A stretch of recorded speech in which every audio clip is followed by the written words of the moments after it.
What is up from beyond the swamp? My name is Creeper, a member of your Freight Supremacy Security Forces. Back with another quick video with a little bit of news and what you come here for, and your choice in firearms for this time, Yugoslavian guns. In the news, sadly, the individual who was going to come to the armory today to do a little bit of trading didn't show up, so that's most likely going to happen tomorrow, which I did misspeak in my last video.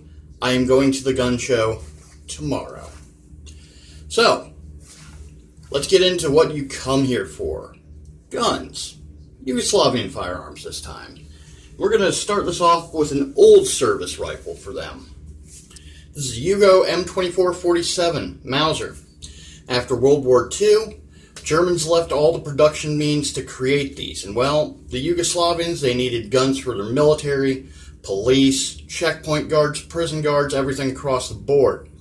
And normally it is standard procedure for certain countries to produce weapons after occupation and war, just in case somebody wants to kick something off again.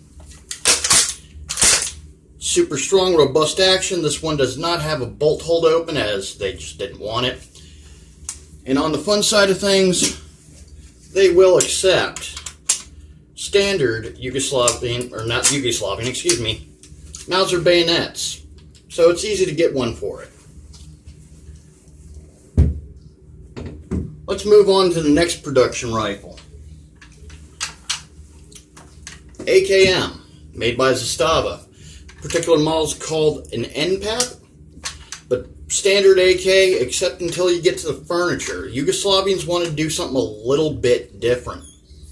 Now, the Zastava plant, where the previous Mauser and this weapon, and all weapons you're going to actually see in this video were produced, have the motto of the very best you can or not at all. In my experience, that has been exactly that.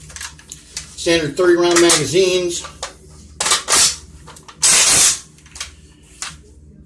Availability, ammo everywhere. If you can get your hands on one of these rifles, I highly recommend it. Only downside is, due to the American imports, they deleted the bayonet lug. Small price to pay. Now let's move on into their handgun. This is not their current, this is the one that they ended up evolving from, I should say. M57 Tokarev. Now, this will look like a lot of your standard Tokarevs, however, you have a longer grip, which accommodates a longer magazine. So this will hold 9 rounds over the standard 8 of the Russians, Romanians, Chinese, and everyone else who made these. The 7.62x25 cartridge is a powerhouse. Your standard 9mm will come out the barrel roughly 1,100 to 1,150 feet per second. This will come out the barrel between 1,500 to 1,550. Your surplus ammunition, mostly Russian, some Chinese, Polish, and Bulgarian, all have a steel core. This, with proper ammunition, will punch straight through 3A body armor. And the reason why this is going to be showing up in that armor-piercing test. All in all, great gun. You can even use these magazines in other Tokarevs, but not the other way around because it won't reach the feed tray. I think I'm going to actually have this show up in our next range video. Now, sadly, as I said, I couldn't get the deal done because the individual didn't show up to the armory, but I'm still going to bring you guys something extra. The guys from the lab dropped by and they realized for the red curl tracers for the nighttime shoot, I didn't have any in 308. That's fixed now. I got a few rounds of these. So when finally I am able to get out there, and it will happen, I'm sorry that it's taking so long, these will be demonstrated for your pleasure.